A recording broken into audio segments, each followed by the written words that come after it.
Hello, friends. Are you ready to explore the fascinating world of The Lord of the Rings? The Return of the King? Released on December 17, 2003. This film has sparked endless discussions, and today, we're bringing you all the hidden gems, stunning details, and unforgettable moments. If you enjoy this deep dive, be sure to hit that like button. It really helps our channel grow. And don't forget to subscribe for more exciting movie explorations. Let's jump right in and uncover the magic together. From the very first moments, the film reminds us that this story is not just about battles and kings, but about power, corruption, and the fragile nature of the human or hobbit spirit. We open with a haunting glimpse into Gollum's past, once known as Smeagol, whose life is forever twisted by the One Ring. This opening isn't just backstory. It sets the emotional tone for everything that follows, showing us exactly what the ring does to those who desire it too deeply. It's a chilling reminder of what Frodo himself is slowly becoming, even as he struggles to resist that same fate. As the story unfolds, Middle-earth stands on the edge of annihilation. Gondor, the last great bastion of men, prepares for war as Sauron unleashes his full might. Minas Tirith rises like a fragile beacon of hope, its white walls standing against an ocean of darkness. Every detail in these scenes, from the flickering torchlight to the echoing horns of battle, was crafted to make the world feel ancient, lived in, and terrifyingly real. The siege of Minas Tirith is not just spectacle. It's desperation made visible, with soldiers fighting not because they expect to win, but because they must. At the heart of this chaos is Aragorn, a man burdened by destiny. His journey in this film is about finally accepting who he is meant to be. When he takes the paths of the dead, it's more than a risky strategy. It's a symbolic walk into the shadows of his own lineage, confronting the failures of the past to reclaim honor and hope. The moment he emerges with the army of the dead isn't just triumphant. It's a visual declaration that the true king has returned, not through birthright alone, but through courage and sacrifice. Meanwhile, the film never lets us forget its emotional core. Frodo and Sam's brutal journey to Mount Doom. Their path is stripped of glory, filled instead with exhaustion, mistrust, and despair. Frodo's increasing dependence on the ring and his tragic distance from Sam make their story painfully intimate. Sam's unwavering loyalty shines brightest in the darkest moments, especially when he carries Frodo up the slopes of Mount Doom. It's a quiet, deeply human act that reminds us this epic was never about armies alone. It was about friendship, endurance, and love. The Battle of the Pelennor Field stands as one of cinema's most unforgettable war sequences. The thunder of charging horses, the arrival of the Rohirrim at dawn, and Owen's legendary stand against the Witch King all combine to create a moment that is both epic and personal. When Eowyn declares, "I am no man," it's not just a line. It's the culmination of her struggle against a world that underestimated her strength. This single moment captures the film's recurring theme. Greatness often comes from those least expected. As the final act approaches, the tension shifts inward. At Mount Doom, Frodo's will finally breaks, proving that even the strongest cannot simply resist absolute power forever. It's Gollum, tragic, broken, and obsessed, who ultimately brings about the ring's destruction. This bittersweet resolution reinforces one of the film's most powerful ideas. Victory is rarely pure, and even evil can unintentionally play a role in its own defeat. The aftermath is filled with quiet reflection rather than celebration. Aragorn's coronation is deeply emotional, especially when he bows to the hobbits, honoring their courage in front of all of Middle-earth. It's a simple gesture that speaks volumes about humility and true leadership. Yet, the film doesn't end with triumph alone. Frodo's wounds, both physical and emotional, remind us that some scars never fully heal. His departure to the Undying Lands is not a sad ending, but a necessary one.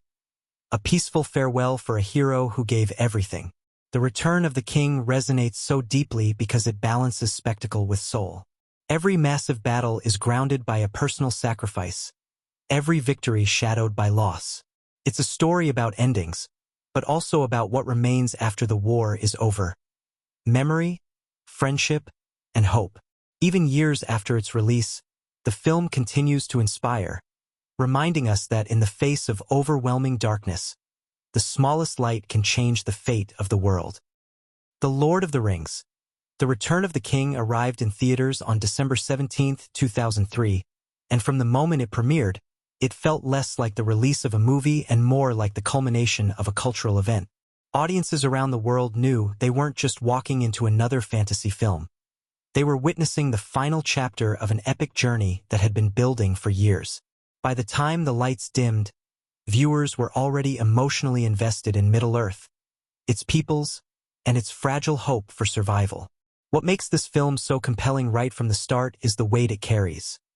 It promises resolution, sacrifice, triumph, and loss, all wrapped in a world that feels vast, ancient, and achingly real. What immediately sets The Return of the King apart is its confidence. This is a film that knows exactly what it is and what it needs to deliver. It doesn't rush to explain its world or reintroduce its characters. It trusts the audience to remember, to feel, and to care. Instead, it opens with a haunting reminder of how everything began, showing us the tragic transformation of Smeagol into Gollum. This choice is deliberate and powerful. Rather than starting with armies or landscapes, the film begins with obsession, jealousy, and corruption. Quiet, intimate emotions that will echo throughout the story. In just a few minutes, we are reminded that the true danger of the One Ring isn't only in what it can do, but in what it does to the heart. This focus on character is one of the key reasons the movie stands out and why it deserves such a deep dive. While it delivers some of the most spectacular battle sequences ever put on screen, its true strength lies in how those massive events are always tied back to personal struggles. Kings doubt themselves, warriors fight against despair, and hobbits carry burdens far heavier than they ever imagined. The scale of the story is enormous, yet it never loses sight of the individual lives caught in the storm. This balance between epic spectacle and emotional intimacy is incredibly rare, and The Return of the King executes it with remarkable precision. As the story moves forward, the sense of impending doom grows stronger with every scene. Middle-earth stands on the brink of destruction as Sauron prepares to unleash his full power. Gondor, the last great stronghold of men, becomes the focal point of this looming catastrophe. Minas Tirith, with its towering white walls and silent streets, feels both majestic and vulnerable. The city isn't just a location. It's a symbol of everything that could be lost. The film takes its time letting us feel the tension within these walls, the fear of the people, the weariness of the soldiers, and the quiet desperation of leaders who know the odds are stacked against them. At the same time, the movie deepens the journeys of its central characters, each moving toward a defining moment. Aragorn's path is especially compelling. Long portrayed as a reluctant hero, he now faces the reality that running from his destiny is no longer an option. His struggle isn't about learning how to fight, he's already proven himself, but about accepting the responsibility that comes with leadership. Every choice he makes carries the weight of generations, and the film allows us to feel that burden through subtle performances and carefully crafted scenes. His transformation into a king is not marked by a single moment, but by a series of difficult decisions that test his courage, humility, and faith. Parallel to this grand political and military struggle is the deeply personal journey of Frodo and Sam. Their storyline strips the epic down to its emotional core. By the time we reach The Return of the King, their journey has become brutal and unforgiving. Gone are the moments of wonder and curiosity. What remains is exhaustion, mistrust, and the crushing influence of the ring. The film does an extraordinary job of making this psychological struggle just as tense as any battlefield. Frodo's increasing isolation, his growing dependence on the ring, and his tragic suspicion of Sam create a constant sense of unease. We are never allowed to forget that the fate of the world rests not in the hands of armies, but in the willpower of one small, broken hobbit. Visually, the movie is nothing short of breathtaking, and this is another reason it captured audiences so completely. Every environment feels meticulously designed, from the ashen slopes of Mordor to the golden halls of Rohan and the towering battlements of Gondor. The landscapes aren't just backdrops. They reflect the emotional state of the story. Mordor feels oppressive and lifeless, draining hope with every step Frodo and Sam take. In contrast, moments of beauty, such as the quiet peace of Ithilien or the ceremonial grandeur of Minas Tirith, serve as reminders of what's at stake. The visual storytelling is so rich that even silent moments carry immense meaning. As the plot builds toward its major confrontations, the film expertly weaves together its multiple storylines, increasing the tension without overwhelming the viewer. The anticipation of battle hangs heavy in the air, and when conflict finally erupts, it does so with astonishing intensity. The Siege of Gondor and the Battle of the Pelennor Fields are masterclasses in cinematic warfare. These sequences aren't just large. They are emotionally charged, carefully paced, and filled with memorable moments that stay with the audience long after the credits roll. Every clash of swords, every desperate charge, and every last stand feels earned. Yet even in the midst of chaos, the film finds time for deeply human moments. Characters confront fear, loss, and their own limitations. Owen's journey, for example, evolves from quiet despair into fierce defiance. Her desire to fight is not about glory, but about refusing to be sidelined or forgotten. When her defining moment arrives, it resonates because the film has patiently built her emotional arc, allowing the audience to understand exactly what that victory means to her. These character-driven moments are scattered throughout the film, grounding the spectacle in relatable emotion. Another reason The Return of the King continues to fascinate viewers is its willingness to embrace complexity. Victory is never presented as simple or clean. Even as hope rises, the cost of war becomes painfully clear. Loss is everywhere, and triumph often comes hand in hand with sorrow. This nuanced portrayal of conflict gives the story a maturity that elevates it beyond traditional fantasy. It acknowledges that saving the world doesn't erase trauma, and that heroes don't simply return home unchanged. As the narrative moves closer to Mount Doom, the suspense becomes almost unbearable. Frodo and Sam's final steps are filled with dread, not excitement. The film carefully subverts expectations here, reminding us that strength has limits. Frodo's ultimate failure to destroy the ring is one of the most daring choices in mainstream cinema. It reinforces the idea that no one is immune to corruption, no matter how pure their intentions may be. This moment is shocking, heartbreaking, and deeply honest, forcing the audience to reconsider what true heroism really means. The resolution that follows is equally powerful because it avoids easy answers. The destruction of the ring brings relief, but not unfiltered joy. The world is saved, yet the scars remain. The film takes its time exploring the aftermath, allowing viewers to breathe and reflect alongside the characters. Aragorn's coronation is not just a celebration of victory, but a recognition of shared sacrifice. When he honors the hobbits, the gesture encapsulates the film's core message. Greatness is not defined by size, strength, or status, but by courage and compassion. What truly captured audiences, however, was the emotional honesty of the ending.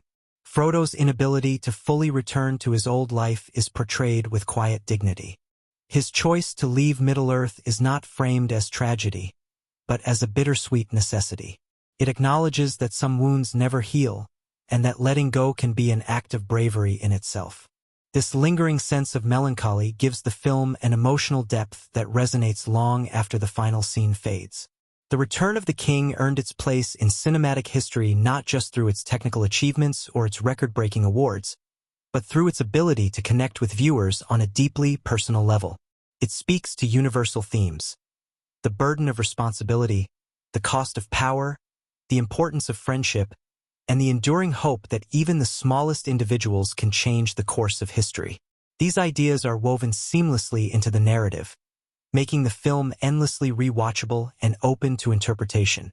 This is why the movie continues to invite exploration and analysis years after its release. Every viewing reveals new details, subtle performances, symbolic imagery, and quiet moments that may have been overlooked before. It's a film that rewards patience and attention, offering layers of meaning beneath its epic surface. For viewers willing to look closer, The Return of the King is more than a conclusion. It's a reflection on what it means to endure, to sacrifice, and to let go. Staying with this story means uncovering the careful craftsmanship behind each scene, understanding how music, visuals, and performance work together to create emotional impact. It means appreciating how the film balances closure with ambiguity, allowing the audience to feel both satisfied and reflective.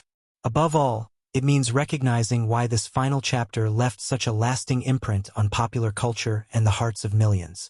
The Lord of the Rings. The Return of the King is not simply the end of a trilogy. It is the emotional and thematic payoff of a journey that dared to take fantasy seriously, to treat it with depth, respect, and sincerity. That is why it still commands attention, invites discussion, and deserves to be explored in detail. This is a story about endings, yes, but also about what endures after the final battle is won, and that enduring power is exactly what makes it worth diving into again and again. The story of the Lord of the Rings. The Return of the King begins by pulling us backward in time, not forward, grounding the epic in tragedy before grandeur. We witness the quiet, unsettling origins of Gollum, once Smeagol, a simple creature whose life is forever altered by the discovery of the One Ring. In a matter of moments, friendship turns to murder, curiosity becomes obsession, and a soul begins its long descent into corruption. This opening is intimate and disturbing, immediately setting the tone for the film. Before armies march or kings rise, we are reminded that the greatest battles in this story begin within the heart. This moment subtly foreshadows the central conflict yet to come, hinting that Frodo's struggle will not be won by strength alone.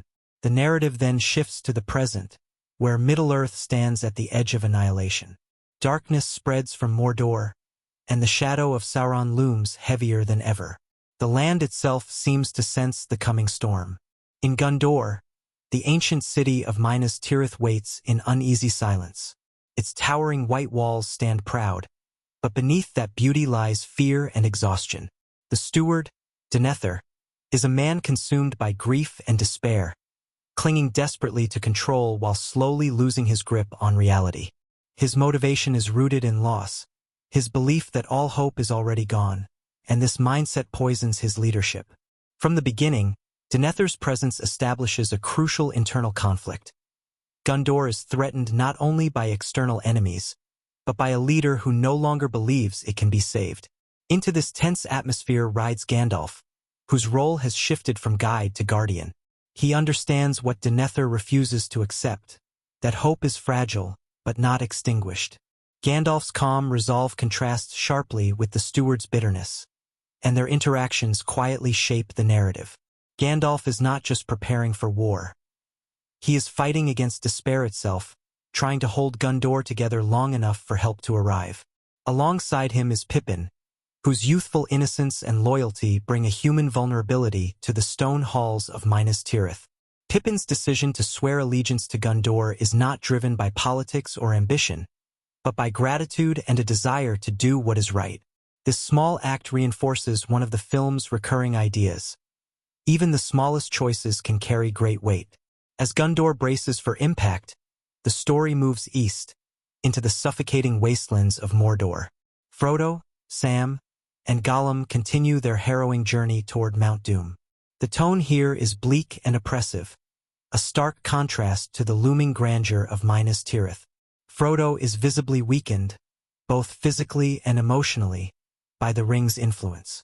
His motivation remains clear, to destroy the ring, but his resolve is eroding. Gollum, ever torn between his fractured identities, plays the role of guide, manipulating Frodo's trust while nurturing his own obsession. Sam, driven by loyalty and love, grows increasingly wary of Gollum, sensing the danger he represents. This fragile triangle is one of the film's most compelling early conflicts, built on mistrust, dependency, and the slow unraveling of Frodo's judgment. The dynamic between Frodo and Sam begins to shift in subtle but painful ways.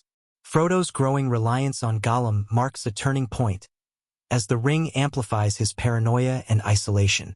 Sam, once Frodo's emotional anchor, finds himself pushed to the margins. These moments are quiet, but devastating, foreshadowing the emotional fracture that will soon come to define their journey. The film uses silence, lingering glances, and restrained dialogue to convey this tension, allowing the audience to feel the strain without needing overt confrontation. While Frodo and Sam struggle in the shadows, the narrative turns west to Rohan, where King Theoden prepares for war. Rohan is no longer the broken kingdom it once was, but it is still outmatched by the forces gathering against it. Theoden's motivation is deeply personal. He fights not for conquest, but for the survival of his people and the preservation of their way of life. His decision to ride to Gondor's aid is a defining moment, rooted in honor and loyalty rather than certainty of victory. This choice reinforces the film's tone of defiant hope, choosing to stand, even when defeat seems inevitable. Owen's arc also begins to take greater shape here. Left behind to tend to her people, she feels trapped by expectations and dismissed by those who see her as fragile. Her desire to fight is not born from recklessness, but from a deep yearning to be seen and to matter. Her interactions with Aragorn earlier in the trilogy still echo here, fueling her inner conflict.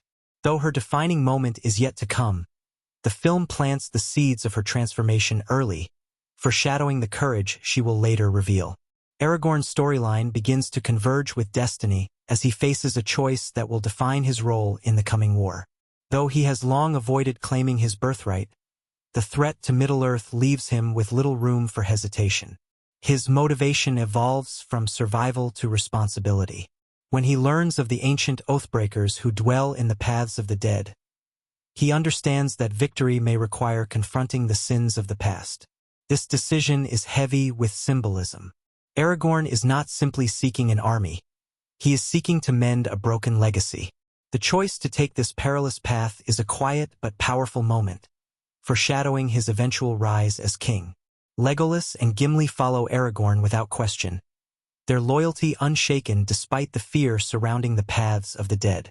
Their presence adds both emotional grounding and subtle relief, reminding us that friendship remains a source of strength even in the darkest moments. As the trio rides toward the haunted mountains, the film's tone shifts again, blending dread with resolve. The land itself seems hostile, echoing with whispers of betrayal and unfulfilled promises. This journey into the unknown reinforces the idea that the war against Sauron is not just physical, but spiritual and historical. Back in Gondor, the tension escalates as Denethor's mental state deteriorates. His use of the Palantir, though not immediately revealed in detail, hints at forces beyond his control influencing his despair. His belief that resistance is futile creates an atmosphere of hopelessness within the city, directly opposing Gandalf's efforts to inspire courage.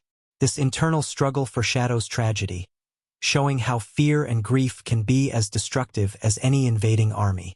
The contrast between Gandalf and Denethor becomes sharper, setting the stage for devastating consequences later on. As darkness deepens, Sauron's forces begin to move. The Nazgul take to the skies, spreading terror wherever they pass. Their presence is more than physical. It is psychological warfare, designed to break spirits before blades ever clash. The film uses their arrival to steadily raise the stakes, signaling that the time for preparation is nearly over. Each shriek in the sky feels like a countdown, tightening the sense of impending doom. Meanwhile, Frodo, Sam, and Gollum reach the hidden refuge of Ithilien, where hope briefly flickers in the form of Faramir. Unlike his brother Boromir or his father Denethor, Faramir is guided by wisdom rather than pride. His encounter with Frodo reveals his internal conflict, the temptation of the ring versus his moral integrity. Though the ring exerts its influence, Faramir ultimately chooses to let Frodo go, proving that resistance is possible. This moment is crucial, reinforcing one of the film's central ideas: that choice, not power, defines true strength. It also deepens Denethor's characterization by contrast, highlighting the tragic consequences of his despair. Yet even this brief reprieve cannot undo the damage already done. Gollum's resentment grows as Frodo's trust in Sam falters. The seeds of betrayal are carefully nurtured through manipulation and half-truths. Gollum's plan to lead them to Shelob is not revealed outright, but the tension surrounding his intentions becomes increasingly clear. His internal struggle between loyalty to Frodo and devotion to the ring creates a chilling unpredictability, making every step toward Mordor feel dangerous. As the first half of the film draws toward its midpoint, the various threads tighten. Rohan's riders gather, Gondor's defenses strain under fear and leadership fractured by despair.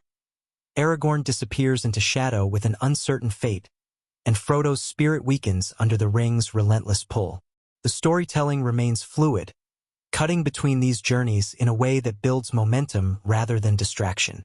Each storyline reflects the same underlying conflict, the struggle to hold on to hope in a world determined to extinguish it. The tone established throughout these early events is one of mounting tension balanced by quiet resolve. The film never allows the audience to feel comfortable. Even moments of calm are tinged with unease, subtly foreshadowing the immense trials yet to come. Choices made here, acts of courage, moments of doubt, and seeds of betrayal, will echo through the remainder of the story. By the end of the first half, it becomes clear that the battle for Middle-earth will not be decided by armies alone, but by the fragile wills of those who dare to stand against the darkness. As the story moves deeper into its second half, the sense of inevitability becomes overwhelming. Every path taken by the characters now feels irreversible, as though Middle-earth itself is holding its breath. The first major shift comes as the forces of Mordor finally unleash their assault on Gondor. The sky darkens unnaturally, blotting out the sun, and a suffocating despair settles over Minas Tirith. This is no longer a distant threat or a looming possibility. The war has arrived at the gates, and there is no escape from what follows. Inside the city, Denethor's descent into madness accelerates. His grief over Boromir, combined with his belief that all hope is lost, renders him incapable of leadership. Rather than rallying his people, he retreats inward, consumed by fear and bitterness. His treatment of Faramir is especially cruel, revealing how deeply his despair has poisoned him.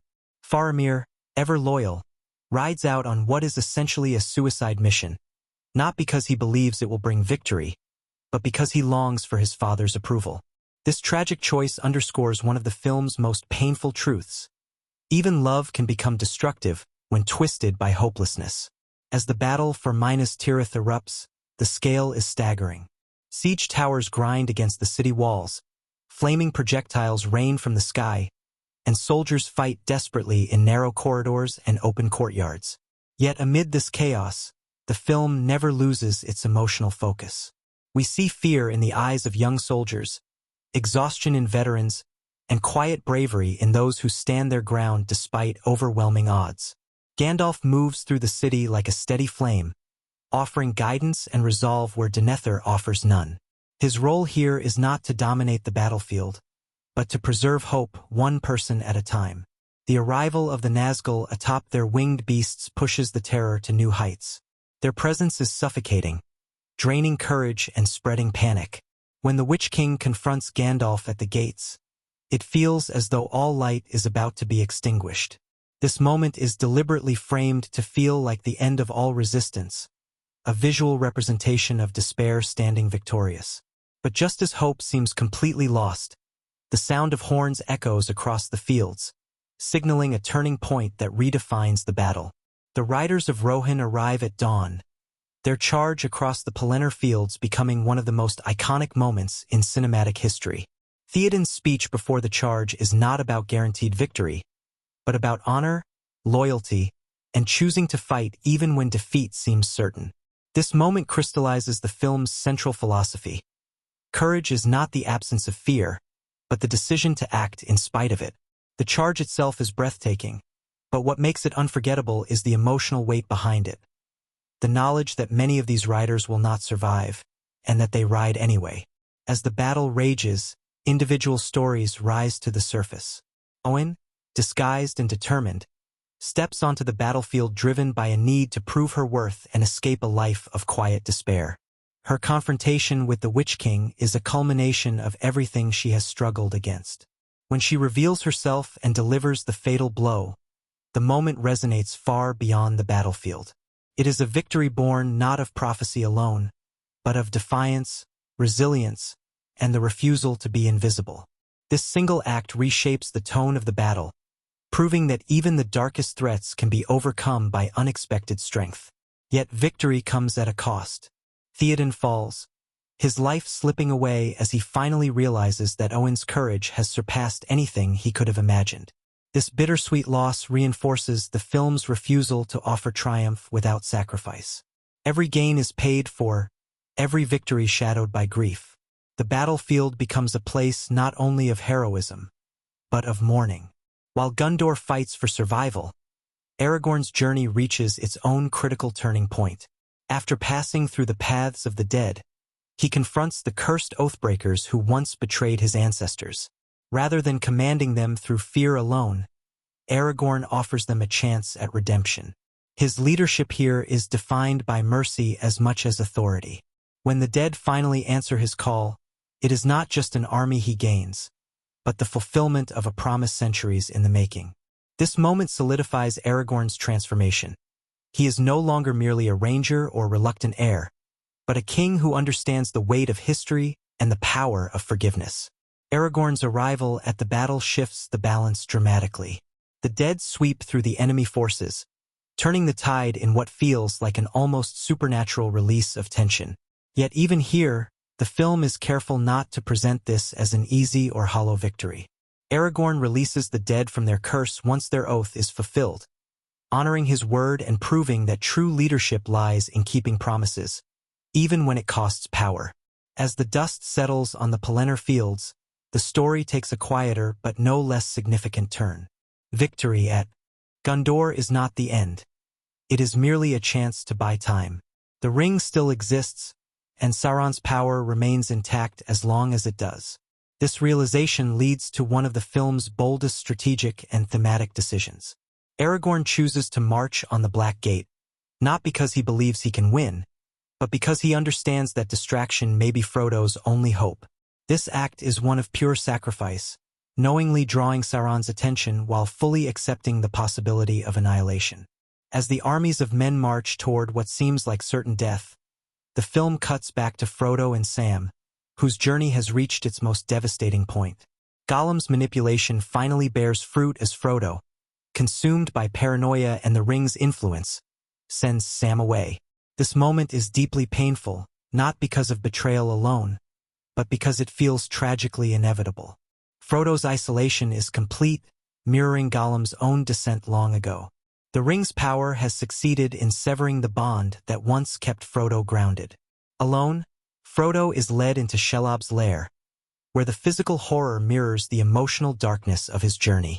The confrontation with Shelob is not just a test of survival, but a symbolic descent into despair. When Frodo is struck down, it appears as though all hope has truly been lost. The film allows this moment to linger, forcing the audience to confront the possibility of failure. Sam's return, driven by love and unwavering loyalty, becomes one of the story's most powerful emotional peaks. His battle with Shelob and decision to carry the ring when he believes Frodo dead reveal the depth of his courage. Sam's heroism is quiet, practical, and deeply human, reinforcing the idea that true strength often goes unnoticed. The discovery that Frodo is still alive reignites hope, but it is a fragile, desperate hope. Sam's rescue of Frodo from the Tower of Cirith Ungol is filled with tension and relief, showcasing the unbreakable bond between them. Though Frodo is broken and weak, Sam's presence restores a sense of purpose. Their reunion feels less like a triumphant return and more like a fragile promise to keep going, no matter the cost. As the final act approaches, all narrative threads begin to converge. Aragorn and his allies stand before the Black Gate, vastly outnumbered, fully aware that this is likely their last stand. His speech here is not about victory, but about fighting for what they love and protecting those who cannot protect themselves. This moment encapsulates the heart of the film, choosing meaning over survival, hope over fear. When Aragorn charges forward, the act feels almost mythic, a declaration that some causes are worth dying for. Inside Mordor, Frodo and Sam push onward, every step heavier than the last. The landscape is barren, hostile, and draining, reflecting Frodo's near-total exhaustion. When Sam carries Frodo up the slopes of Mount Doom, The gesture becomes the emotional core of the entire trilogy. It is an act of pure devotion, a refusal to abandon someone even when all strength is gone. This moment redefines heroism, stripping it of grandeur and revealing it as perseverance fueled by love. At the cracks of doom, the story reaches its most daring and unsettling twist. Frodo, having endured more than anyone should, finally succumbs to the ring's power. His claim of the ring is shocking, not because it feels out of character, but because it feels heartbreakingly human. This moment confirms what the film has been suggesting all along. No one is immune to corruption. The burden Frodo carried was never meant to be borne forever. Gollum's return completes the tragic cycle begun at the film's opening. His struggle with Frodo is frantic and desperate, driven by obsession rather than malice. In the end, it is Gollum's inability to let go that destroys the ring.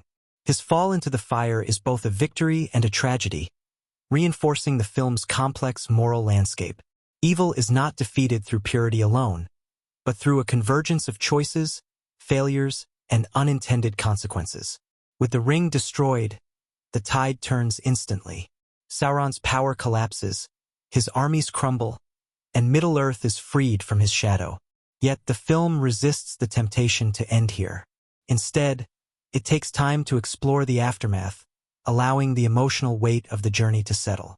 Frodo and Sam are rescued, their survival feeling almost miraculous after everything they endured. Their reunion with the Fellowship is quiet and deeply moving, filled with unspoken understanding. Aragorn's coronation marks the restoration of hope and order, but it is his humility that defines the moment. When he bows to the hobbits, he acknowledges that the fate of the world was shaped not by kings or warriors alone, but by small individuals who chose courage over comfort. This gesture unites all narrative threads, reinforcing the story's central message about the power of ordinary people. The return to the Shire offers a final, poignant contrast. While life appears unchanged, Frodo's inner wounds remain. He cannot fully reclaim the peace he once knew, and the film treats this truth with honesty and respect. His decision to leave Middle-earth is not framed as abandonment, but as healing. It is a quiet, dignified farewell that acknowledges the cost of heroism. As the ship sails west, the story comes full circle, ending not with fanfare, but with reflection. The journeys have ended, the world has been saved, but the memories endure. The narrative threads, war and friendship, power and sacrifice, hope and loss, fit together seamlessly, forming a conclusion that feels both complete and emotionally resonant. The second half of The Return of the King does more than resolve a plot. It delivers an ending that honors every step of the journey, leaving a lasting impression that echoes long after the final image fades. One of the reasons The Lord of the Rings, The Return of the King continues to reward repeat viewings is the extraordinary density of hidden details woven into nearly every frame. Peter Jackson and his creative team approached the film not just as a conclusion to a trilogy, but as a love letter to Tolkien's world, film history, mythology, and even their own journey as filmmakers.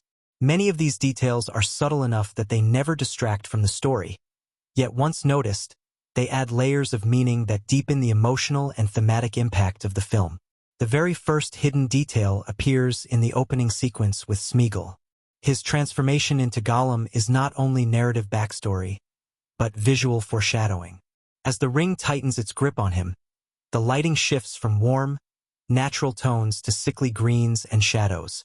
This color progression mirrors Frodo's journey later in the film, subtly warning the audience of what prolonged exposure to the ring inevitably does. Even Smeagol's birthday gift of the ring echoes Tolkien's recurring theme of corrupted generosity, a twisted reflection of Bilbo's earlier gift of the ring to Frodo. The river where Smeagol falls is filmed to resemble a grave, foreshadowing his eventual death in fire, completing a visual cycle of water to flame. Throughout Minas Tirith, the architecture itself carries hidden symbolism. The city's 7 levels are not arbitrary. They reflect medieval concepts of ascension and spiritual hierarchy, with the highest level housing the White Tree. When Gandalf first rides through the city with Pippin, the camera repeatedly frames the dead tree in the background, visually reinforcing the idea that Gundor's true strength is withering under Denethor's despair. The broken branches of the tree mirror the fractured leadership of the city, while its eventual blooming later in the film silently signals the return of rightful rule. This symbolism is never spoken aloud, yet it communicates the political and spiritual state of Gondor with remarkable clarity. Denethor himself is filled with visual and behavioral clues that hint at his downfall long before it fully unfolds. His constant eating during moments of crisis is not just character quirk, but a symbolic act. As soldiers die outside the walls, Denethor indulges in excess, his mouth stained red with fruit, visually resembling blood. This imagery reinforces the idea of a ruler consuming his people rather than protecting them. His refusal to leave the shadows of his chamber contrasts sharply with Gandalf's frequent positioning in light, quietly reinforcing the battle between despair and hope. The use of light and darkness across the film acts as a continuous form of visual foreshadowing. Whenever the ring's influence strengthens, the lighting becomes colder and more desaturated. Frodo's face, especially in Mordor, often appears pale and almost translucent, visually echoing the wraith-like existence he risks becoming trapped in forever. In contrast, Sam is frequently shown bathed in warmer light, even in Mordor, subtly emphasizing his resistance to the ring's influence. These choices are rarely noticed consciously, yet they guide the viewer's emotional response on a subconscious level. Hidden connections to Tolkien's broader mythology are scattered throughout the film for attentive fans. Aragorn's journey through the paths of the dead is layered with references to ancient legends and heroic epics. The design of the dead men of Dunharrow draws inspiration from medieval depictions of purgatory, with their green glow evoking both decay and unresolved guilt. Their whispers are actually distorted fragments of Tolkien's elvish languages, further reinforcing their identity as souls trapped between worlds. When Aragorn releases them from their oath, the moment reflects a deeply Tolkienian idea. Mercy and fulfillment of promises hold greater power than domination. Aragorn's character arc is also reinforced through subtle costume details. Early in the film, his clothing remains practical and understated, echoing his ranger identity. As he accepts his destiny, hints of royal symbolism gradually emerge. Silver accents, cleaner lines, and finally the reforged sword and Duril. The sword itself is an Easter egg rich with meaning. Its inscriptions reference ancient elvish prophecies, and its reflective surface is often used to catch light in moments where Aragorn chooses responsibility over fear. These visual cues quietly guide the audience toward his transformation without relying on overt exposition. The Battle of the Pelennor Fields is filled with background details that reward close observation. Many of the Rohirrim banners feature unique symbols tied to specific regions of Rohan, reflecting Tolkien's emphasis on cultural identity. Some armor pieces worn by soldiers are intentionally mismatched, reinforcing the idea that Gondor is fighting with whatever resources it has left. Even the positioning of troops reflects historical battle formations inspired by medieval warfare, grounding the fantasy in recognizable human history. Owen's storyline is laced with symbolic foreshadowing long before her confrontation with the Witch King. Her armor, which differs slightly from other Rohirrim soldiers, is lighter and less ornate, visually aligning her with practicality rather than pageantry. When she declares, "I am no man," the line resonates not just because of prophecy, but because the film has repeatedly shown her being dismissed, ignored, and underestimated. The Witch King's crown, designed to resemble a cage, visually reinforces the theme of entrapment, both his own and Eowyn's, and his defeat symbolically breaks both. The Nazgul themselves carry hidden layers of meaning. Their shrieks were created by blending animal sounds with distorted human screams, reinforcing the idea that they are former men twisted beyond recognition. The Witch King's flaming sword briefly reflects Gandalf's staff during their confrontation, symbolizing a clash between corrupted power and restrained wisdom. This visual echo subtly reminds viewers that both wield immense power, but only one understands its limits. Frodo and Sam's journey is filled with quiet Easter eggs that echo earlier moments in the trilogy. Sam's line about stories that matter directly references earlier conversations from the Two Towers, creating a thematic loop that reinforces the trilogy's central message about hope. When Sam carries Frodo up Mount Doom, the blocking mirrors Frodo carrying Sam in the Fellowship of the Ring after they escape the mines of Moria, visually reinforcing the idea that their friendship is built on mutual sacrifice. The Lemba's bread that Gollum destroys earlier becomes a symbolic turning point. This act is not just sabotage. It represents the destruction of spiritual nourishment. Lembas is associated with elvish purity and sustenance beyond physical hunger, and its loss marks the moment Frodo's journey becomes almost entirely devoid of comfort. Gollum's manipulation here directly echoes his own past loss of identity, reinforcing the cyclical nature of corruption. Shelob's lair is another sequence packed with symbolic design. The web patterns resemble fractured versions of the Eye of Sauron, visually connecting Shelob's predatory hunger to Sauron's all-seeing control. Frodo's use of the Phial of Galadriel against Shelob is a direct callback to Galadriel's gift in the Fellowship of the Ring, paying off a promise made far earlier in the trilogy. The light itself becomes a weapon, reinforcing Tolkien's recurring theme that hope and beauty can repel even the darkest evils. The battle at the Black Gate is filled with deliberate visual parallels. Aragorn's stance before charging mirrors his posture at Helm's Deep, visually bookending his growth from reluctant leader to king. The overwhelming number of enemies is framed in wide shots that intentionally dwarf the heroes, emphasizing the near-suicidal nature of their stand. Yet the camera lingers on individual faces, reminding viewers that this battle is as personal as it is epic. The moment Frodo claims the ring is foreshadowed throughout the trilogy, but the film reinforces it through visual callbacks. His stance mirrors Isildur's earlier claim, and the ring's whispering grows clearer than ever, subtly repeating phrases heard in earlier films. This repetition creates a sense of inevitability rather than shock, reinforcing Tolkien's idea that the ring's power is ultimately irresistible. Gollum's final fall is layered with tragic symmetry. His joy mirrors Smeagol's initial delight at finding the ring, completing his narrative loop. The framing places him momentarily in the center of the screen, bathed in fiery light, suggesting a twisted form of fulfillment. Even his death serves a purpose beyond victory, reinforcing the film's morally complex message that good and evil are often intertwined in uncomfortable ways. The final scenes are rich with quiet, easily missed details. Aragorn's coronation includes banners representing every major alliance formed throughout the trilogy, a visual summary of unity earned through hardship. When Aragorn bows to the hobbits, the camera lowers to their level, visually reinforcing the theme of humility. Frodo's inability to sleep in the Shire is hinted at through lingering shots of him awake while others rest, a subtle way of showing trauma without dialogue.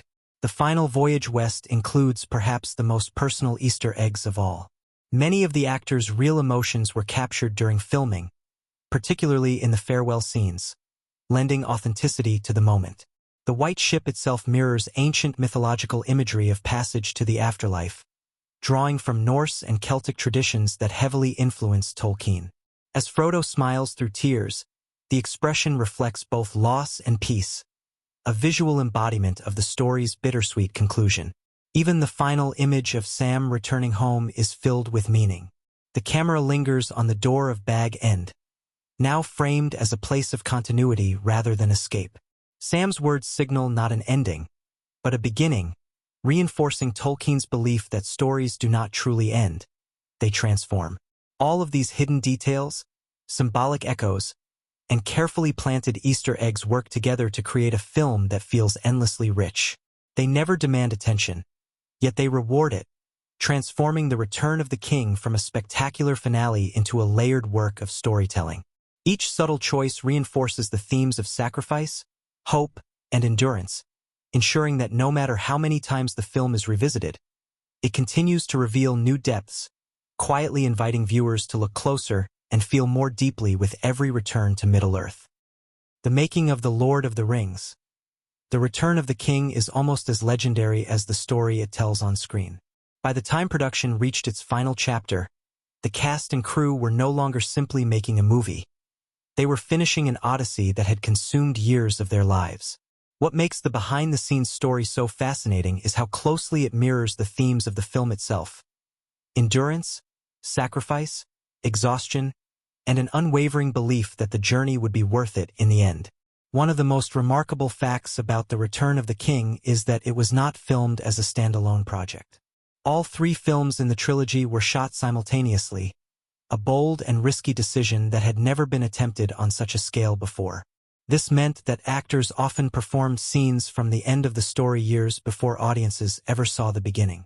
Elijah Wood has spoken about filming emotionally devastating moments long before fully understanding how Frodo's journey would feel as a complete arc.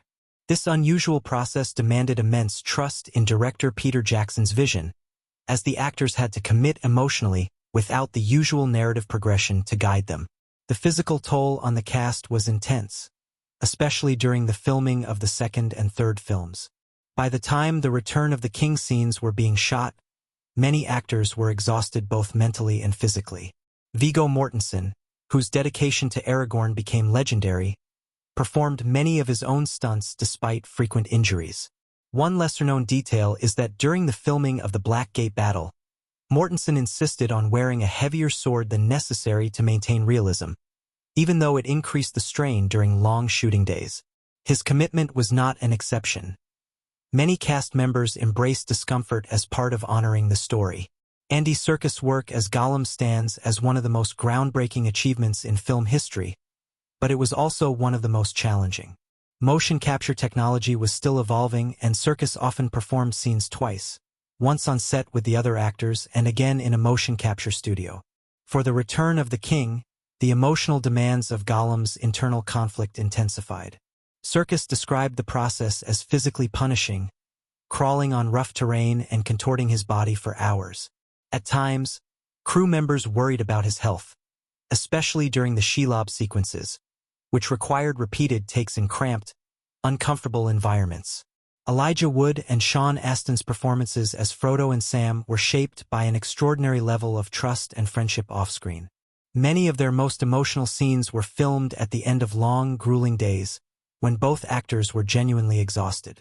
Rather than detracting from their performances, this fatigue often enhanced the authenticity of their struggle. Sean Astin has shared that the moment when Sam carries Frodo up Mount Doom was emotionally overwhelming not only because of the scene itself, but because it symbolized the end of years of work together. The tears seen on screen were not entirely scripted. The production design of The Return of the King required an unprecedented level of coordination. Minas Tirith alone was one of the most complex sets ever built for a film. The city existed in multiple forms: massive full-scale sets, miniature bigatures, and digital extensions. These elements had to align perfectly to maintain continuity. The miniature version of Minas Tirith was so detailed that it included individual bricks, banners, and signs of wear, even though many of these details were barely visible on screen. This obsessive attention to realism became a defining trait of the trilogy. Costume design presented its own unique challenges. By the third film, many costumes had been intentionally aged and damaged to reflect the toll of war. Rather than creating new outfits, the costume department carefully tracked wear and tear across scenes to ensure consistency. Some costumes were replicated dozens of times at different stages of decay. Owen's armor, for instance, was designed to allow greater mobility while still fitting seamlessly into the visual language of Rohan. The subtle differences between her armor and that of her fellow riders were intentional, reinforcing her unique role in the story. One fascinating behind-the-scenes fact involves the Army of the Dead. While their appearance is largely digital, the performances were grounded in live-action reference. Actors performed the movements on set, allowing animators to capture realistic motion and weight. The eerie green glow associated with the dead was a late creative decision, chosen to make them appear unnatural without fully blending into the environment. This choice sparked internal debate, as some worried it might clash visually with the rest of the film. Ultimately, the glow became one of the most distinctive visual elements of the movie. Music played a critical role in shaping the emotional impact of The Return of the King. Composer Howard Shore worked closely with Peter Jackson throughout the trilogy, developing musical themes that evolved alongside the characters. For the final film, Shore introduced variations of existing motifs rather than entirely new themes, reinforcing the sense of culmination. The song Into the West, which plays over the end credits, was added late in the process and became one of the film's most emotional components. Its lyrics echo Frodo's journey and departure, offering a gentle farewell rather than a triumphant finale. The battle sequences in The Return of the King were among the most logistically complex ever attempted. Thousands of extras were involved, many of whom were members of the New Zealand Army. Their military training contributed to the realism of large-scale formations and movements. Filming these scenes often required long hours in difficult conditions, including cold weather and heavy armor. Despite the intensity, many extras described the experience as deeply meaningful, aware that they were participating in a landmark moment in film history. One unusual challenge arose from the film's sheer length. Peter Jackson faced pressure from studios concerned about audience attention spans. Early cuts of the film exceeded 4 hours, leading to difficult decisions about what to trim for the theatrical release. Some moments that fans later came to love were originally removed, only to be restored in the extended edition. This balancing act between narrative completeness and commercial viability was a constant source of tension during post-production. The extended ending itself became a topic of controversy and debate. Some critics argued that the film ended multiple times, while others praised the decision to allow each character a moment of closure. Peter Jackson defended this choice, explaining that after investing so much time in these characters, he felt audiences deserved to see where everyone ended up. This creative decision ultimately became one of the film's defining traits, reinforcing its emotional resonance. Awards season brought its own unexpected challenges. The Return of the King swept the Academy Awards, winning 11 Oscars and tying the record for most wins by a single film. However, this success also sparked debate about whether the awards honored the film alone or the entire trilogy. Many viewed the wins as a collective recognition of the monumental effort behind all 3 films. Jackson himself acknowledged this interpretation, describing the Oscars as a tribute to the entire journey rather than just its conclusion. Behind the scenes, the emotional toll of finishing the trilogy was profound. Cast and crew members have described the final days of filming as bittersweet, filled with celebration and sadness. Some actors struggled with the sudden end of such an all-consuming project. The farewell scenes filmed at the Grey Havens were reportedly emotional for everyone involved, with genuine tears flowing both on and off camera. These real emotions contributed to the authenticity of the final moments. Another lesser-known fact involves Peter Jackson's cameo appearances. Like in the previous films, Jackson appears briefly in The Return of the King, continuing a tradition of subtle self-insertion. These cameos became a light-hearted ritual, offering a moment of levity amid the epic narrative. While easily missed, they reflect the director's playful connection to his work. There were also controversies surrounding the portrayal of certain elements from Tolkien's books. Some purists criticized changes made for cinematic pacing, particularly the omission of the Scouring of the Shire. Jackson defended this decision by explaining that the emotional climax of the film centered on Frodo's internal journey, and adding another conflict might have diluted that resolution.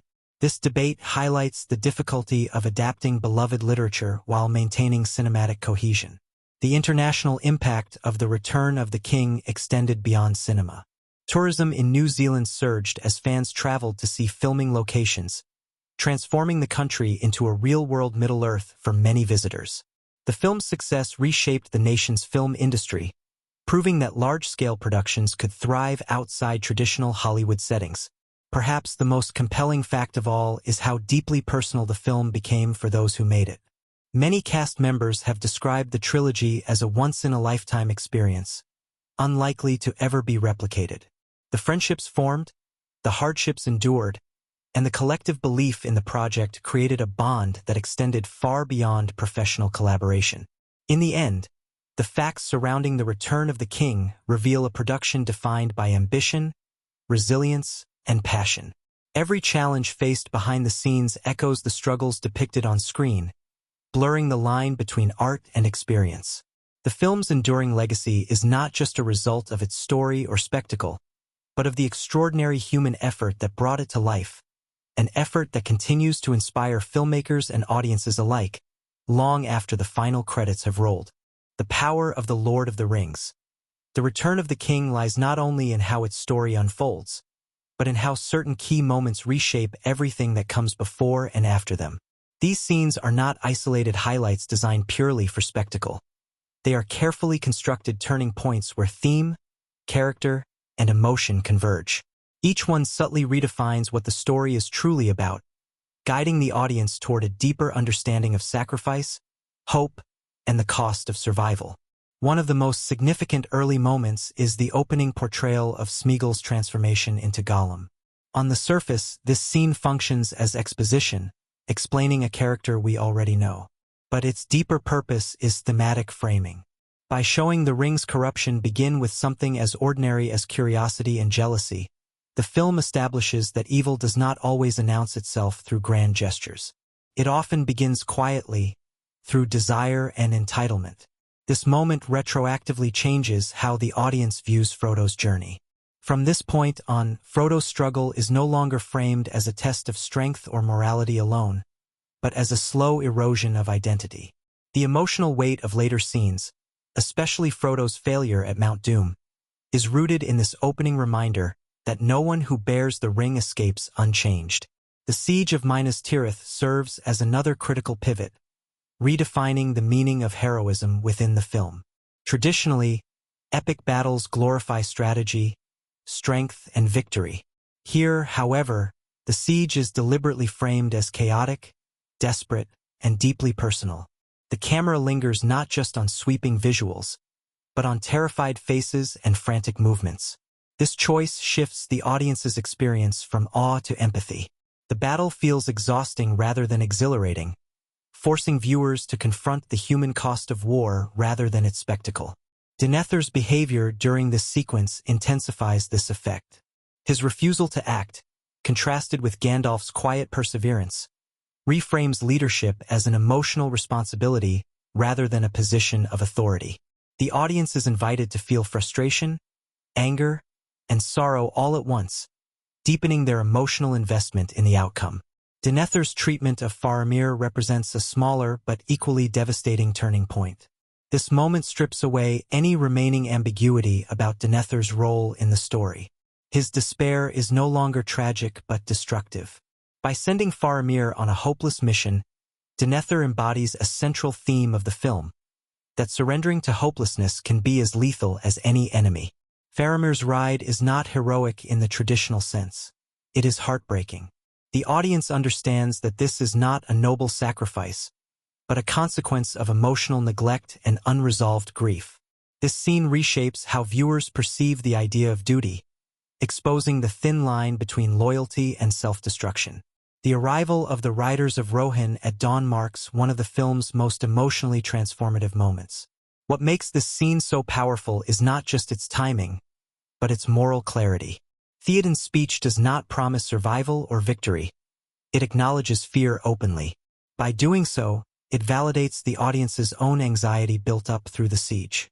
When the Rohirrim charge, the moment feels less like a turning tide and more like a defiant refusal to surrender meaning. This reframes courage as a conscious choice rather than an innate trait.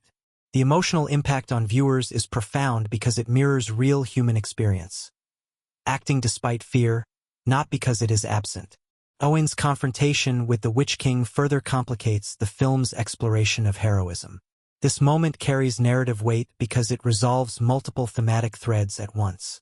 Her victory is not framed as destiny fulfilled, but as identity reclaimed. Throughout the trilogy, Eowyn has been constrained by expectations of gender, role, and worth. When she stands against the Witch King, the audience feels the culmination of her internal struggle as much as the external one. The emotional resonance of this scene lies in its quiet defiance. It challenges the audience's assumptions about strength and significance, reinforcing the idea that greatness often emerges from those who have been overlooked. Theoden's death immediately after this victory prevents the moment from becoming triumphant in a conventional sense. Instead, it forces the audience to hold two conflicting emotions at once: pride in Eowyn's courage and grief for Theoden's loss. This emotional complexity is central to the film's identity. It refuses to simplify victory, reminding viewers that progress often comes at a cost that cannot be undone. The audience is not allowed to rest in celebration. They are asked to mourn and reflect. Aragorn's summoning of the army of the dead represents a turning point in how power is portrayed. Rather than depicting leadership as dominance, the film emphasizes accountability. Aragorn's authority comes not from command alone, but from honoring promises made long before his time. When he releases the dead after they fulfill their oath, the moment redefines victory as restoration rather than conquest. For the audience, this reinforces a moral framework where power is justified only when it serves resolution and healing. It deepens Aragorn's transformation from reluctant heir to responsible king, making his later coronation feel earned rather than inevitable. The decision to march on the Black Gate marks a subtle but profound shift in the narrative's focus. Up until this point, the story has been driven by survival and defense. This moment reframes the conflict as an act of deliberate sacrifice. Aragorn and his allies do not expect to win. They choose to act anyway. This choice directly affects the audience's emotional experience, replacing suspense with solemn resolve. The tension no longer comes from wondering who will survive, but from witnessing characters embrace potential loss for a greater purpose. It transforms the battle into a moral stand rather than a strategic one. Perhaps the most emotionally devastating turning point is Frodo sending Sam away. This moment feels like a betrayal not just within the story, but between the film and its audience. The bond between Frodo and Sam has been the emotional anchor of the trilogy, and its rupture creates a sense of genuine loss. The audience understands, even as they grieve it, that his separation is the ring's greatest victory. The power of this scene lies in its restraint. There is no grand confrontation, only quiet devastation. It forces viewers to confront the fragility of trust under sustained pressure, making Frodo's later failure feel tragic rather than disappointing. Sam's return and confrontation with Shelob restores the emotional balance of the story, but not through triumph alone. His heroism is grounded in persistence rather than confidence. When Sam believes Frodo is dead, the audience shares his despair, experiencing a moment where hope seems truly extinguished. This is one of the film's boldest emotional risks, allowing silence and stillness to replace action. Sam's decision to continue, even in grief, reaffirms the film's belief in resilience rooted in love. For viewers, this moment deepens the emotional stakes, reinforcing the idea that endurance, not victory, defines heroism. The ascent of Mount Doom and Sam carrying Frodo represents the emotional and thematic apex of the entire trilogy. This moment strips away all remaining layers of epic grandeur, leaving only exhaustion and devotion. There is no music-driven triumph here, only quiet determination. The audience experiences this scene as a culmination of every hardship endured so far. It reframes the entire journey as one sustained act of compassion. The simplicity of Sam's words contrasts sharply with the weight of the moment, reinforcing the film's belief that profound truths are often expressed plainly. Frodo's claim of the ring is the film's most challenging turning point. It forces the audience to reevaluate their understanding of success and failure. Rather than undermining Frodo's heroism, this moment completes it. The film suggests that carrying the burden as long as he did was the true victory, not the final act itself. This choice deepens the thematic complexity of the story, rejecting the idea of moral purity in favor of emotional honesty. For viewers, it is unsettling yet deeply resonant, reflecting the limits of human endurance. Gollum's role in the ring's destruction completes the narrative's moral circle. His actions are not redeemed, but they are given purpose. This resolution reinforces the film's refusal to offer simple moral binaries. The audience is left to grapple with the uncomfortable truth that salvation can arise from brokenness, and that intentions do not always determine outcomes. This complexity lingers long after the moment passes. The final scenes, Aragorn's coronation, the return to the Shire, and Frodo's departure, serve as emotional resolution rather than narrative closure. Each moment invites reflection rather than excitement. Aragorn's bow to the hobbits redefines hierarchy, reinforcing the film's core belief in humility. Frodo's inability to remain in the Shire acknowledges trauma without dramatization, allowing the audience to understand that survival does not erase pain. His departure is framed not as loss, but as acceptance, offering a quiet, mature understanding of healing. The creation of The Lord of the Rings. The Return of the King was not merely the completion of a film trilogy, but the culmination of one of the most ambitious filmmaking undertakings in cinema history.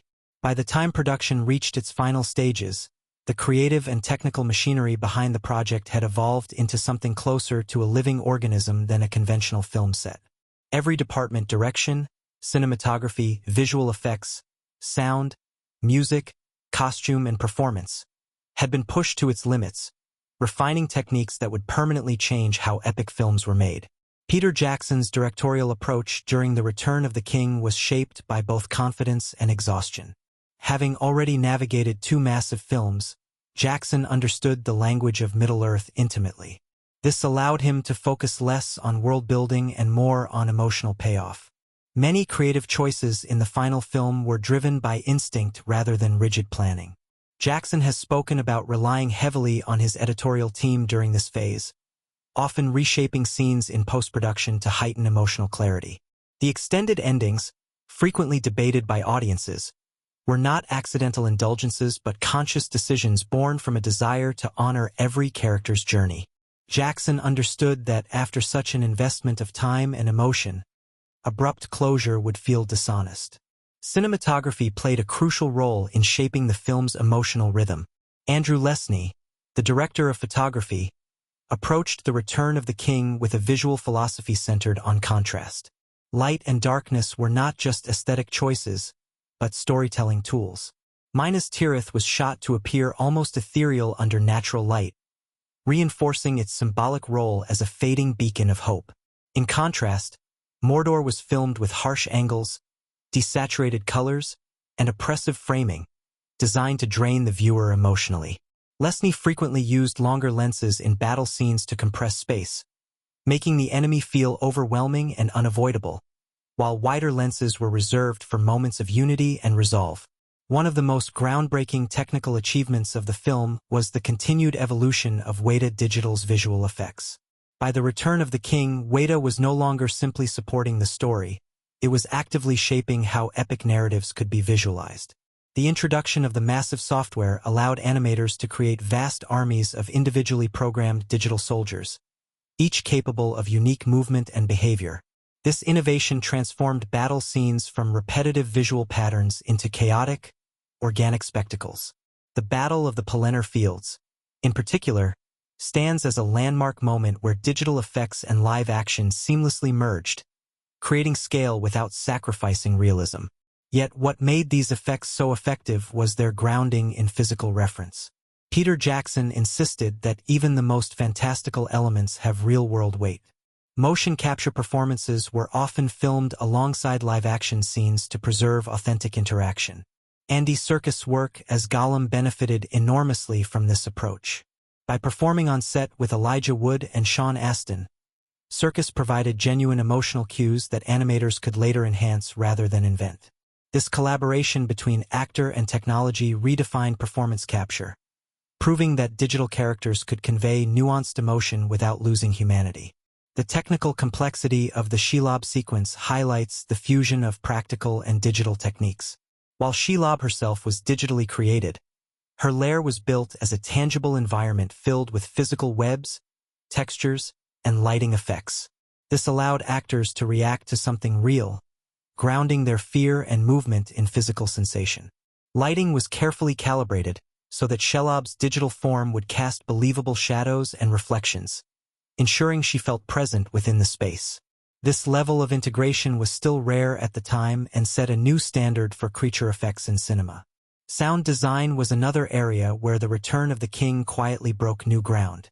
Rather than relying solely on traditional orchestration and effects, the sound team layered unconventional elements to create a sense of unease and scale. The sounds of the Nazgul were crafted using manipulated recordings of human screams, animal cries, and mechanical noise, creating something deeply unsettling yet strangely familiar. Battle sequences were designed with fluctuating sound intensity, allowing moments of silence to punctuate chaos. This dynamic approach heightened emotional impact, making quieter moments feel intimate and louder ones overwhelming. Howard Shore's musical score evolved dramatically in the final film, reflecting the narrative's shift from anticipation to resolution. Instead of introducing many new themes, Shore focused on transforming existing motifs. Familiar melodies returned in altered forms, slower, heavier, or more subdued, mirroring the character's weariness and growth. The score often recedes during critical emotional moments, allowing silence or minimal instrumentation to take over. This restraint demonstrates a deep trust in the story's emotional power, using music not to dictate feeling, but to gently guide it. The logistical challenges of filming The Return of the King were immense. Large-scale battle scenes required thousands of extras, many of whom were members of the New Zealand Army. Their disciplined movement allowed for more realistic formations and reduced the need for excessive digital replication. However, coordinating these sequences demanded extraordinary precision. Scenes were often filmed over weeks, with weather conditions constantly shifting.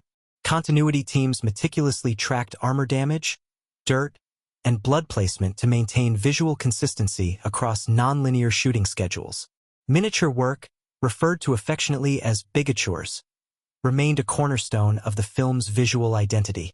The Minas Tirith bigature was one of the most complex ever built, standing several feet tall and featuring intricate details down to individual bricks and banners.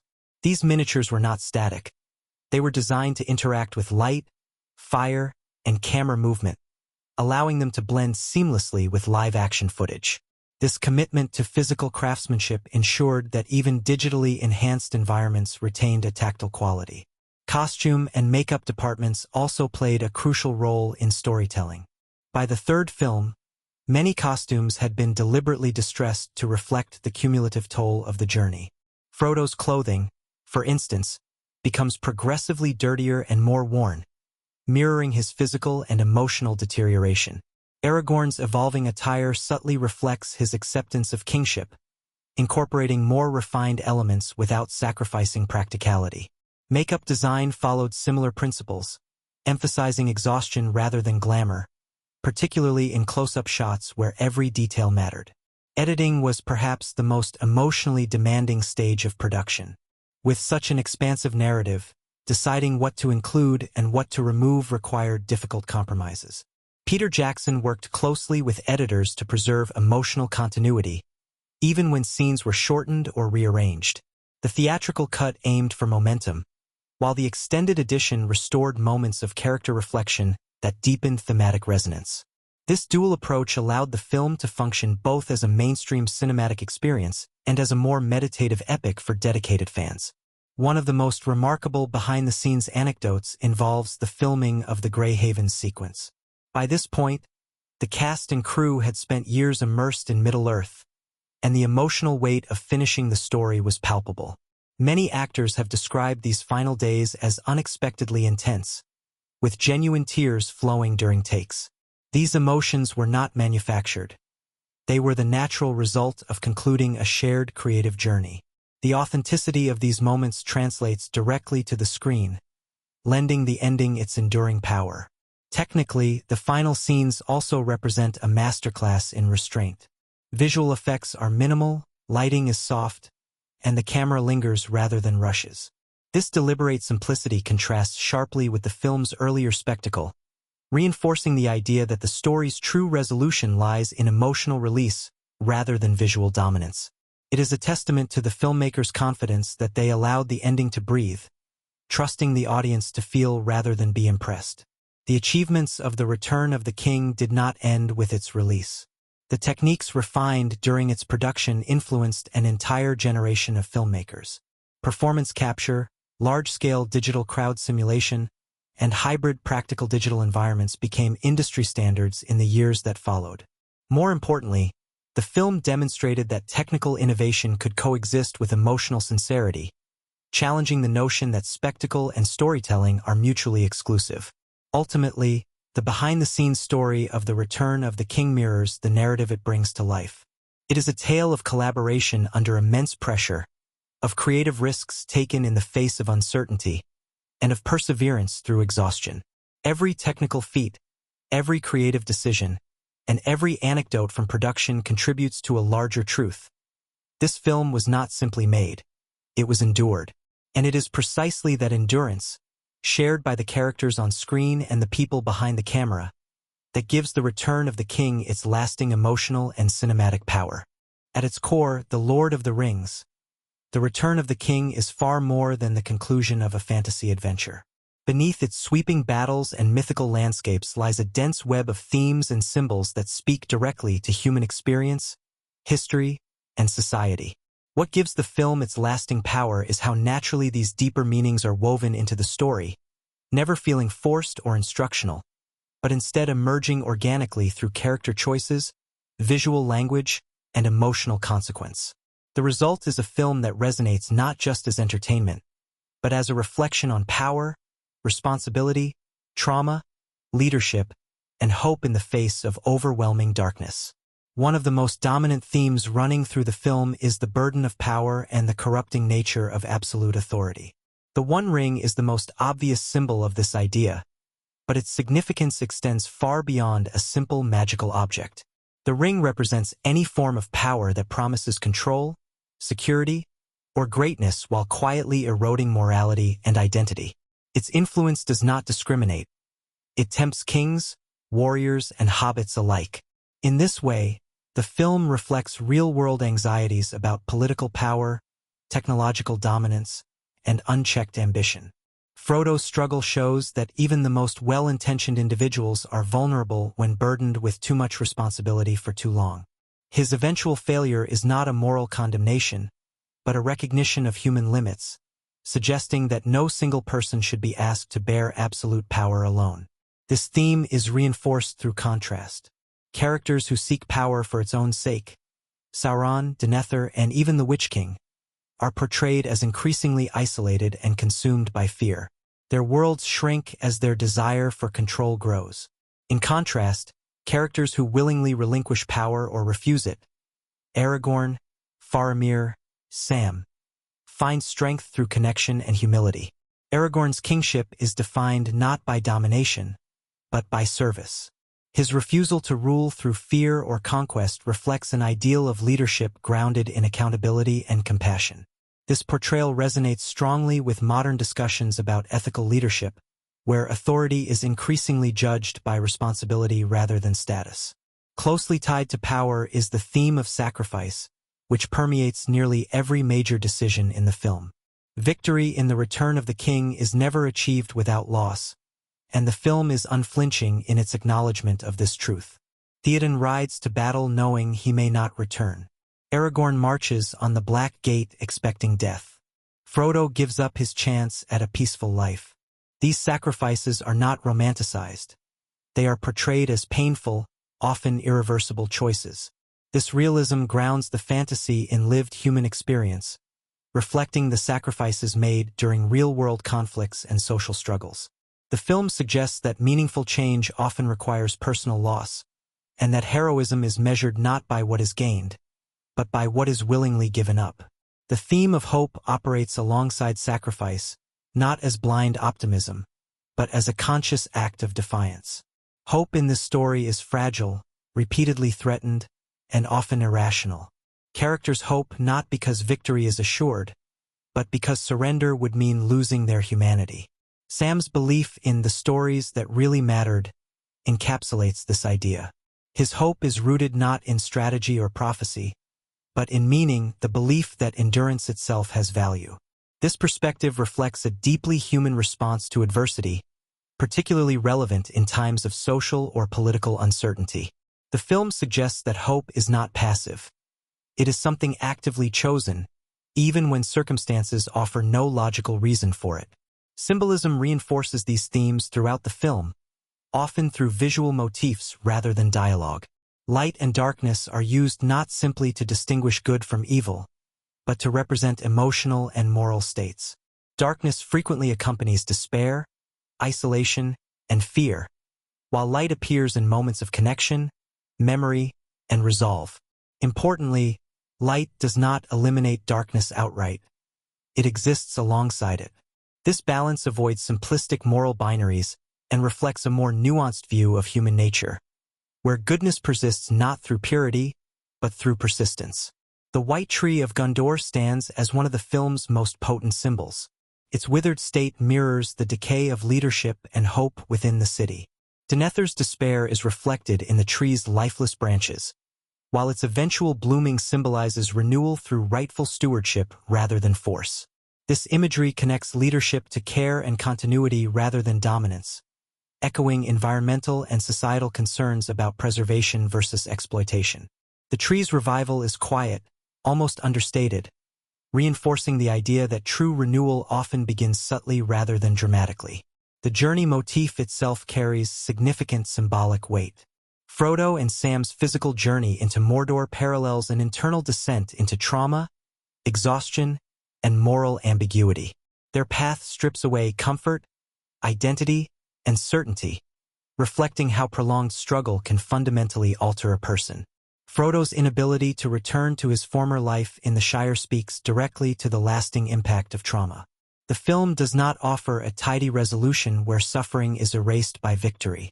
Instead, it acknowledges that survival often comes with psychological scars. This portrayal resonates strongly with modern understandings of post-traumatic stress and the long-term effects of violence and responsibility. Gollum functions as both a warning and a mirror within this symbolic framework. He represents what happens when identity becomes completely consumed by obsession. His fractured self, constantly shifting,